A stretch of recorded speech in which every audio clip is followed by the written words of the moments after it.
I wasn't supposed to hear them talking outside my hospital room, but the door never fully closed. And that's how I heard my sister laugh and say, honestly, reviving her again is just wasting everyone's time. The first thing I remember after the accident was the sound of machines. Beeping. Rhythmic. Cold. Like my body had become equipment before it became human again. Everything hurt. Breathing hurt. Thinking hurt. Even opening my eyes felt heavy enough to fail at. At first, I couldn't understand why voices around me sounded so strange. Then I realized people speak differently when they think you might die. Softer. More careful. Sometimes crueler. The doctor said I'd been unconscious for 9 days after a highway collision during a storm. Multiple surgeries. Collapsed lung. Cardiac arrest twice. Twice. I whispered weakly. The nurse nodded carefully. You came back both times. Interesting phrase. Like survival had become an inconvenience nobody fully expected. My family visited occasionally, but something felt wrong immediately. Not emotional. Practical. My mother checked emails while sitting beside my bed. My father complained about parking fees. My brother asked the nurse how long recovery would realistically take. No one asked if I was scared. Then one night, I woke up to voices outside my room. The door hadn't fully closed. At first, I thought I was dreaming, until I heard my sister laughing softly. Honestly, she said, reviving her again is just wasting everyone's time. Silence followed, not shocked silence. The worst kind, the kind where nobody disagrees. I lay completely still after that, not because I was asleep anymore, because suddenly waking up felt dangerous. My heart monitor beeped steadily beside me, while voices continued outside the room, like they hadn't just cracked something open inside me permanently. Then my mother spoke quietly. She suffered enough. Interesting sentence. Because concern and convenience often sound identical until you listen carefully. My sister sighed dramatically, and the bills keep growing. There it was. Not grief, not fear, math. I closed my eyes slowly while nausea rolled through me harder than the pain medication ever could. For a moment, I actually wondered if I misunderstood. Maybe they were emotional, maybe exhausted, maybe speaking carelessly through stress. Then my father answered, "We need to talk to the doctors tomorrow." No one argued. No one said, "She's fighting." No one said, "She deserves a chance."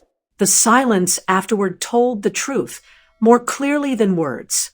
I stared at the ceiling until their footsteps disappeared down the hallway, and for the first time since waking up, I felt truly alone.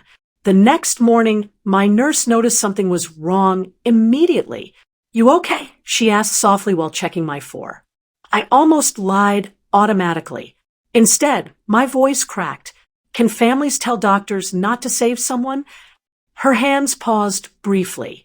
Not long, just enough. Then she pulled the chair closer to my bed. "Why are you asking me that?" I looked toward the half-open hospital door, and suddenly tears started sliding sideways into my hair before I could stop them. Because surviving the accident hurt, but hearing people discuss whether your life is still worth continuing, that breaks somewhere deeper than bone ever reaches. The nurse didn't rush to answer, which somehow scared me more than if she had. Instead, she handed me a tissue carefully and lowered her voice. "Do you have an advance directive?" she asked gently. I frowned weakly. "No." She nodded once. "Then no one can make that decision for you while you're conscious and able to communicate." Something inside me loosened immediately, not relief exactly, more like air returning to a room I didn't realize had sealed shut overnight. I swallowed hard, but they were talking like... "I know," she said quietly. Her expression changed slightly then, professional still, but human underneath it. "You should also know something important. My pulse quickened instantly. The doctors asked your family yesterday whether you had ever expressed wishes about resuscitation. I stared at her, and the nurse hesitated, then answered carefully. Your sister told them you said you wouldn't want to live dependent on machines. Cold spread through my chest immediately. I had said that once, years ago, after watching a documentary about terminal illness during college. A casual conversation over takeout, abstract, hypothetical, not permission, not this. The nurse seemed to read the panic across my face. Nothing was changed officially, she said quickly. The attending physician wanted confirmation directly from you once you regained consciousness.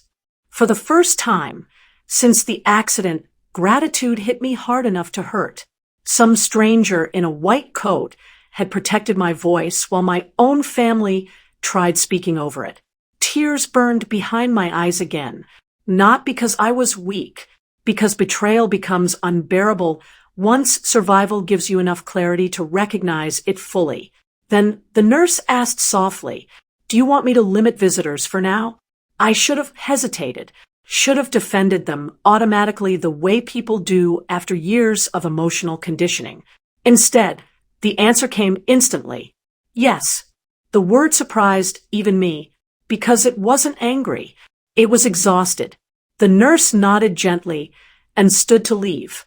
But before she reached the door, she paused, then turned back toward me. You know, she said quietly, people who truly want you alive don't speak about your survival like it's an inconvenience. The room went silent after she left. Machines still beeped steadily beside me. Rain tapped softly against the hospital window. And lying there surrounded by wires and bruises and pain medication, I realized something devastating. The accident almost killed me once, but the people waiting outside that room had been slowly killing parts of me for years. I didn't allow visitors for 3 days after that. My family complained constantly, according to the nurses. My sister called it dramatic.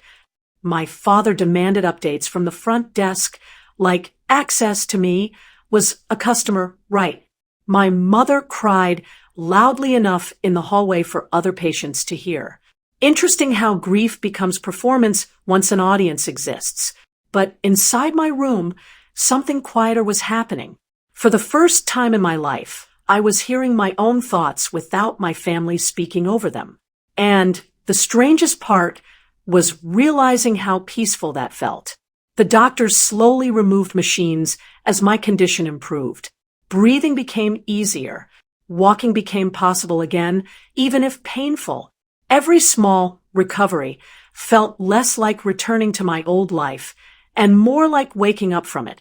One afternoon, my attending physician sat beside my bed, holding a clipboard.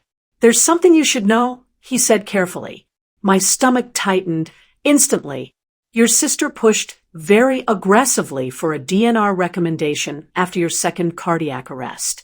I stared at him silently. She claimed continuing treatment would only prolong suffering. Suffering. Interesting word from someone who hadn't spent 10 minutes lying in that hospital bed herself. The doctor's voice softened slightly. "But your chart showed neurological responsiveness improving." We disagreed. I looked out the window before answering because suddenly the room felt too small for the emotion inside it. "They wanted to stop trying," I whispered. The doctor didn't correct me. That hurt more than honesty usually does. After he left, I cried harder than I had since the accident. Not because I almost died. Because somewhere deep down, I had spent my entire life believing family automatically meant safety. And now I finally understood something terrifying. Some people love you only as long as your existence remains convenient for them. 2 weeks later, I was discharged from the hospital. No one from my family came to pick me up, but the nurse who first spoke to me about the hallway conversation hugged me gently before I left. "Take care of your second life," she whispered. Second life. I carried those words with me all the way outside. Cold air hit my face as automatic hospital doors opened behind me.